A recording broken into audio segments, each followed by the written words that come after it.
Professor Kindiki,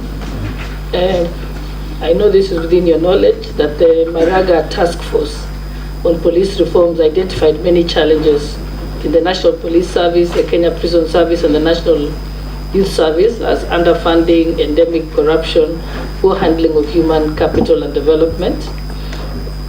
So could you highlight for us some of the police reforms that you undertook during your just ended tenure as Cabinet Secretary for Interior, Internal, National Administration? And also, if approved, what are some of the measures that you will put in place to implement some of those recommendations? Thank you. Thank you very much, Mr. Speaker. I forgot to say between 2022 and 11th July 2024, I was the Cabinet Secretary for Interior and National Administration. So, Speaker, in response to the question by the Deputy Speaker, I respond as follows.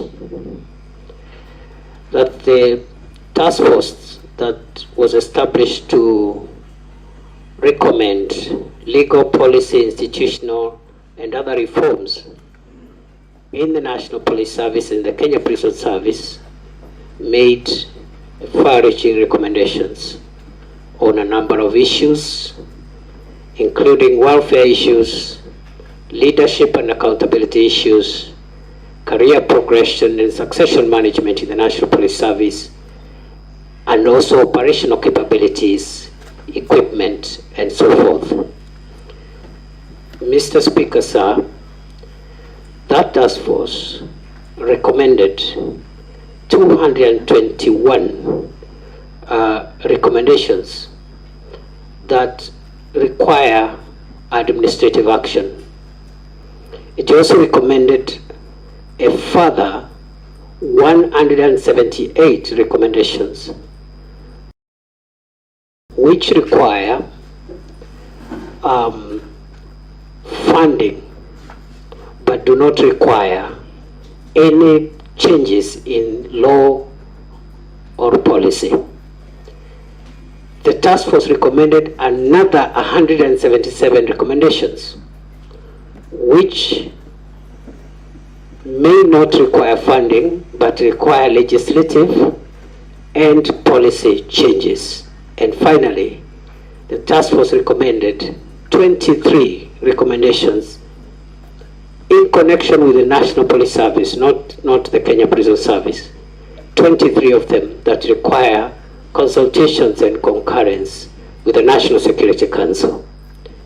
We have, in the period when I have been the Cabinet Secretary for Interior, we have been able to take action on some of the recommendations that did not require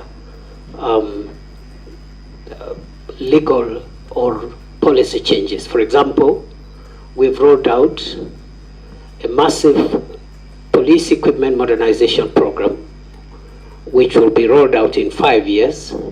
And already, under my leadership, we were able to convince the government and the National Treasury to allocate 7 billion shillings, which has already been spent to buy air and land assets to assist officers who have been exposed to great danger, those that are helping to keep the country safe in the front line, in the fight against terror. The government and the National Treasury to allocate 7 billion shillings, which has already been spent to buy air and land assets to assist officers who have been exposed to great danger, those that are helping to keep the country safe in the front line, in the fight against terror, the fight against banditry and other sophisticated organized crimes. And therefore, this equipment is already up and running, especially mine resistance, ambush protected vehicles, armored personnel carriers, personal protection equipment, and also aerial unmanned vehicles, which are commonly known as drones. And we've been able to restore the police air wing, which had collapsed. And we have some of the aircrafts which are now operational and helping us with air surveillance. And we have also hoping in the next financial year, if I am approved by this House, we'll be able to purchase additional gunship helicopters to help us finish the remaining work in terms of the fight against terror, the fight against banditry and other organized crimes.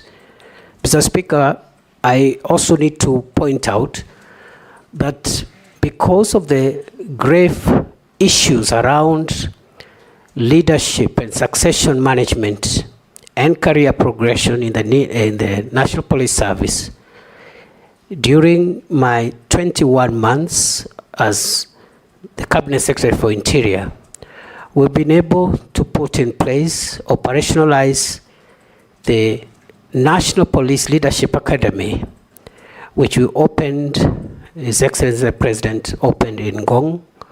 And this is the academy that is helping us put together a curriculum that will help us put in place short courses, professional courses to retool, reskill our police officers, especially those that are in leadership, and also provide a fast-track process of identifying, nurturing leadership among our police officers.